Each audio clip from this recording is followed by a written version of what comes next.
La prédication ne peut être un spectacle de divertissement. Elle ne répond pas à la logique des moyens médiatiques. Elle doit donner ferveur et sens à la célébration, à nos rassemblements.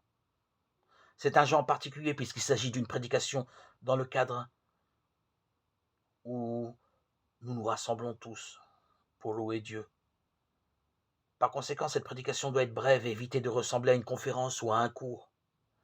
Le prédicateur peut être capable de maintenir l'intérêt des gens durant 1 heure, mais alors sa parole devient plus importante que la célébration de la foi. Si la prédication se prolonge trop, elle nuit à 2 caractéristiques: l'harmonie entre ses parties et son rythme. Quand la prédication se réalise dans le contexte structuré, elle s'intègre comme une partie de l'offrande qui est remise au Père et comme médiation de la grâce que le Christ répand dans la célébration. Ce contexte même exige que la prédication oriente l'assemblée et aussi le prédicateur vers une communion avec le Christ.